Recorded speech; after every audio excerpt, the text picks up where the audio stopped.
அளப்பன்கோடு ஈஸ்வரகால பூதத்தான். அளப்பன்கோடு ஈஸ்வரகால பூதத்தான் கோவிலை பற்றிய செய்திகளை பார்ப்போம்.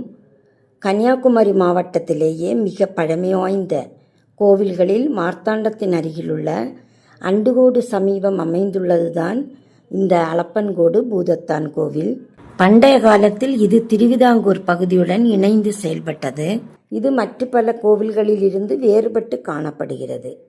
இங்கே கடவுளை அம்மாவனாக கருதி வழிபடும் வழக்கம் தொன்று தொட்டு இருந்து வருகிறது.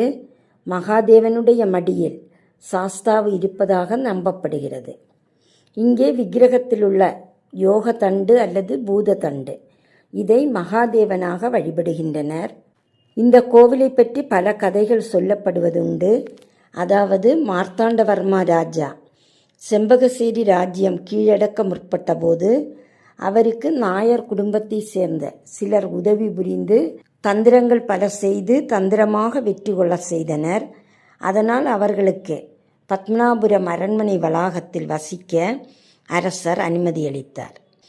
அவர்கள் காளை வண்டியில் பத்மநாபுரம் அரண்மனைக்கு செல்லும்போது அவர்களுக்கு வழியில் பல இக்கட்டான சூழ்நிலையில் உதவியாக வந்தது இந்த அம்மாவன் தான் என்பது பின்புதான் அவர்களுக்கு புரிந்தது. அப்படி அம்மாவனாக கூட வந்து இவர்களை உதவி புரிந்ததால் இங்கே அவர்கள் அம்மாவனுக்கு கோவில் எழுப்பினார்கள். பின்பு பல வருடங்கள் கழிந்துதான் சாஸ்தாவை பிரதிஷ்டை செய்தனர். ஆழ்மரத்தின் அடியில் இந்த கடவுளை பிரதிஷ்டை செய்து 4 பக்கமும் திறந்து காணப்படுகிறது. இந்த ஆலமரம் பல 100 வருடங்களுக்கு முன்புள்ளது. இங்கே இருக்கும் கலைமானின் கொம்பில் பகவதியை வழிபடுகின்றனர். அம்மாவினுடைய மடியில் இருக்கும் சாஸ்தாவை வழிபடுவதற்கு பக்தர்கள் தொலைதூரத்தில் இருந்தும் தினமும் வருகிறார்கள். இங்கே பசுக்களுக்கு நோய்கள் வராமல் இருப்பதற்கு பூஜைகள் செய்து கயிறு கட்டுகிறார்கள்.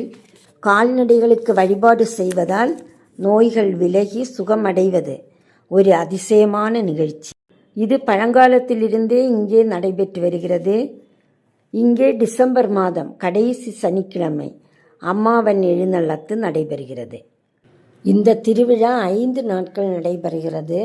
5வது நாள் முடிவில் சிங்காரி மேளம் போன்ற நாட்டுப்புற கலைஞர்களின் மேளதாளத்துடன் யானைகள் வரிசையாக செல்ல அம்மாவன் எழுந்தருளும் ஊர்வலம் மிக சிறப்பாக நடைபெறும்.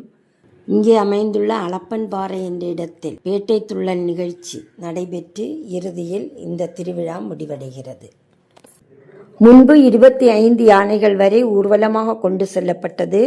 மிக பெரிய யானையின் மேல் முதலில் அம்மாவன் எழுந்தருளி செல்லும் காட்சி கண்கொள்ளா காட்சியாக இருக்கும். தற்போது அரசாங்கம் யானைகளுக்கு கட்டுப்பாடு விதித்ததால் குறைந்த அளவு யானையும் மேலும் பல நாட்டுப்புற கலைஞர்களின் கலை நிகழ்ச்சிகளுடன் இந்த ஊர்வலம் சிறப்பாக நடைபெறும். இங்கே பந்திரி நாழி, அன்னதானம் போன்றவை தினமும் நடத்தப்படுகிறது. இங்கே ஒவ்வொரு வாரமும் கீதா கிளாஸ் நடைபெறுகிறது. மாதத்திற்கு ஒரு முறை விளக்கு பூஜையும் நடைபெறுகிறது.